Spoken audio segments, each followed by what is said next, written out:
नमस्कार दोस्तों, मैं अनिल वर्मा आपका हार्दिक स्वागत करता हूं मेरे इस YouTube चैनल पर। और आज की वीडियो में हम बात करेंगे कि कुरुक्षेत्र के युद्ध में कौरव सेना की ओर से भाग लेने वाले योद्धाओं में से कौन से योद्धा थे जो कि आते थे रथी, अर्धरथी, अतिरथी, महारथी और अति महारथी की श्रेणियों में। तो आइए शुरू करते हैं हमारी आज की ये वीडियो। भगवान श्री कृष्ण का शांति प्रस्ताव ठुकराने के पश्चात पांडव पक्ष एवं कौरव पक्ष दोनों ही अपनी सेनाओं को लेकर कुरुक्षेत्र की धरती पर युद्ध के उद्देश्य से जमा होते हैं कि तभी रात्रि में दुर्योधन पितामह भीष्म से कहते हैं कि हे पितामह, आपको तो युद्ध की हर नीति का ज्ञान है, हर अस्त्र शस्त्र का आपको ज्ञान है और कौरव एवं पांडव सेना में उपस्थित योद्धाओं की शक्ति का ज्ञान है। कृपया करके आप मुझे बताइए कि कौरव सेना और पांडव सेना में कौन कौन से ऐसे योद्धा हैं जो कि अर्धरथी, रथी, अतिरथी, महारथी और अति महारथियों की श्रेणी में आते हैं। दुर्योधन की ये बातें सुनने के बाद पितामह भीष्म कहते हैं कि हे दुर्योधन, तुम और तुम्हारे सभी भाई अग्रिम श्रेणी के रथी है और हर तरह के हथियार चलाने में कुशल एवं निपुण है। और हे दुर्योधन, तुम्हारा परम मित्र कर्ण जो कि एक दानवीर है और उसने अपनी मूर्खता के चलते अपने दिव्य कवच और कुंडल दे दिए हैं, मैं उसे एक अर्धरथी मानता हूँ, क्योंकि अब तो उसके पास ना कुंडल है ना ही कवच है और परशुराम ने भी उसे श्राप दे दिया है। लेकिन हम सब ये भली भांति जानते हैं कि योद्धाओं की श्रेणी में कर्ण एक महारथी थे और पितामह भीष्म ने कर्ण को जानबूझकर अर्धरथी इसलिए कहा था क्योंकि वो कर्ण की वास्तविकता जानते थे। वो जानते थे कि कर्ण कुंती के ही पुत्र है और वो नहीं चाहते थे कि दो सगे भाई अर्जुन और कर्ण एक दूसरे से लड़े और एक दूसरे का वध करें। इसलिए उन्होंने जानबूझकर कर्ण को अर्धरथी कहा था और उसका बार बार अपमान किया था ताकि वो युद्ध से दूर रहे।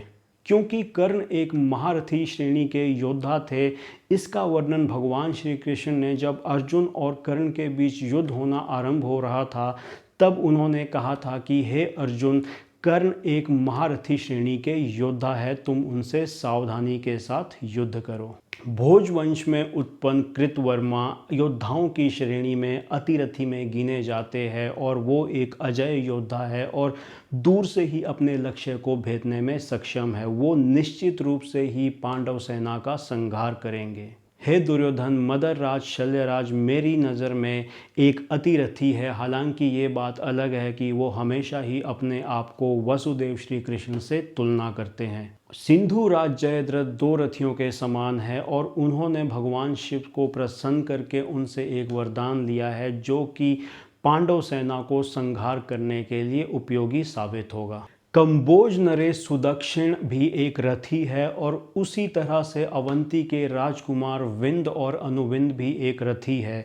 तुम्हारे पुत्र लक्ष्मण और दुशासन का पुत्र भी एक रथी है। ये सभी युवक है और पांडवों से घृणा करते हैं, अतः ये पूरी शक्ति एवं क्रोध के साथ पांडव सेना का संहार करेंगे। राजकुमार सत्यव्रत एवं कर्ण पुत्र वृषकेतु एक महारथी की श्रेणी में गिने जाते हैं और ये हर तरह के अस्त्र एवं शस्त्रों का उपयोग करने में सक्षम है एवं पांडव सेना का संहार करने में उपयोगी साबित होंगे। उसी तरह से द्रोण पुत्र अश्वत्थामा भी एक महारथी की श्रेणी में आते हैं जिनकी तरकश में हर तरह के अस्त्र एवं शस्त्र है, जिन्होंने तप के माध्यम से आश्रम में रहते हुए ऊर्जा एवं क्रोध को संचित किया है और वो चाहे तो अपने क्रोध से, अपने अस्त्रों शस्त्रों से तीनों लोगों को भी जलाकर राख कर सकते हैं। लेकिन उनके अंदर एक कमी है और वो कमी है कि उन्हें अपना जीवन अति प्रिय है, इसलिए मेरी नज़र में वो एक अतिरथी या रथी भी नहीं है। पांडव और कौरवों के गुरु द्रोणाचार्य महारथी की श्रेणी में आते हैं जिनके पास हर तरह के दिव्य अस्त्र एवं शस्त्र है। वो चाहे तो तीनों लोगों को अपने अस्त्रों एवं शस्त्रों से संहार कर सकते हैं। लेकिन पितामह भीष्म अपने बारे में कुछ भी बताने से मना कर देते हैं। लेकिन अगर देखा जाए तो शायद ही महाभारत में कोई ऐसा योद्धा होगा जो उनके सामने टिक सकता था। अगर कर्ण, अर्जुन, अश्वत्थामा और गुरु द्रोण इत्यादि महारथी की श्रेणी में आते हैं तो गुरु परशुराम को हराने वाले पितामह भीष्म निश्चित ही अति महारथी की श्रेणी में आते हैं। ऋषि ऋष्यशृंग के पुत्र राक्षस राज अलम्बुश भी महारथी की श्रेणी में आते हैं और उसी तरह से वीर भगदत्त जो कि हाथी के कंधे पे चढ़कर युद्ध करने में अति कुशल है और प्रयोजितिशा नामक राज्य से आते हैं, वो भी महारथी के श्रेणी में गिने जाते हैं। पूर्व काल में उनके और अर्जुन के बीच दुश्मनी हो गई थी और उन दोनों में एक भयानक युद्ध हुआ था जिसका कोई नतीजा नहीं निकला था। तो वीर भगदत्त भी उस दुश्मनी को याद करते हुए पांडव सेना पर पूरी शक्ति के साथ आक्रमण करेंगे और पांडव सेना का संहार करेंगे। तो ये थी हमारी आज की ये वीडियो। आशा करता हूँ कि आपको ये वीडियो ज़रूर पसंद आई होगी। जल्दी ही मिलते हैं एक ऐसी ही वीडियो के साथ, तब तक के लिए धन्यवाद।